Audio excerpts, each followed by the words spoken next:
What's up? It's your Tree Daddy, and it's time to get learned on under 6 minutes on how we can stop climate change the easy way. I'm an environmental engineer, and you can believe that because I said it on the internet. In this video, I'm going to teach you about a source of climate change with an impact multiple times larger than every car on Earth combined, that nobody ever seems to talk about. Now you're probably thinking, I know what causes climate change. It's because I drink water out of plastic bottles while sucking nicotine out of flash drives while punching baby turtles in their little baby turtle throats.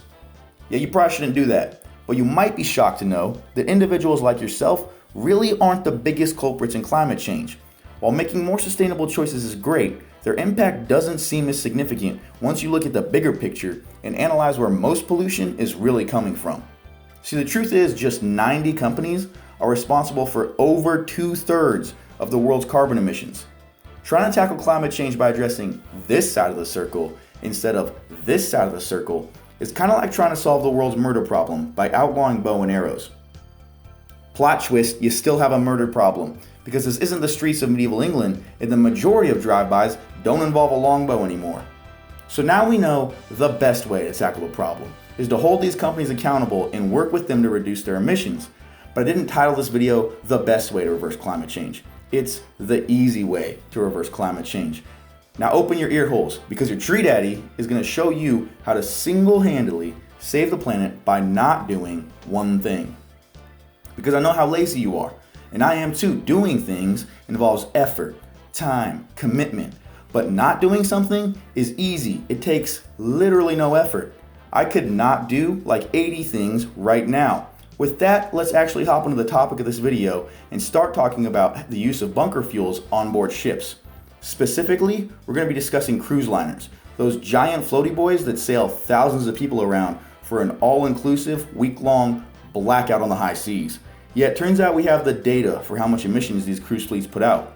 See, the European Federation for Transport and Environment ran the numbers in 2017, and the cruise ships that operated in European waters emitted a combined total of 62 kilotons of sulfur dioxide, which is a particularly nasty greenhouse gas. For comparison, during that same 2017 time period on land in Europe, every single vehicle combined emitted just 3 kilotons. Now you don't have to be an environmental engineer to know that 62 kilotons is twice as many kilotons as 3.2 kilotons. No wait, sorry, it's 20 times as many. This is because the engines powering these ships run on what is called bunker fuel, which is some seriously nasty stuff. Bunker fuel is essentially what is left at the bottom of the barrel after refining crude oil into gasoline.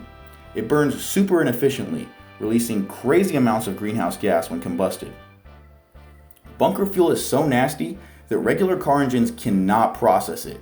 However, these cruise ships have giant engines that don't get clogged up when running these bunker fuels. Why do cruise liners choose to burn these bunker fuels? Probably because they're dirt cheap, like really cheap.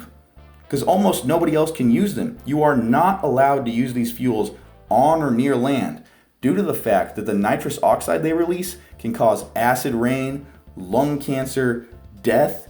The list goes on, but I'm pretty sure I can just end it at death, right? Plot twist, guess what's really far from land? The middle of the ocean, where cruise liners travel. So what these cruise liners do is burn normal, cleaner fuels like diesel when they're docked near the coast, and then switch to bunker fuels once they hit the ocean, releasing all that sweet lung cancer sauce. So why am I just specifically targeting cruise liners here? After all, a lot of ships use bunker fuels.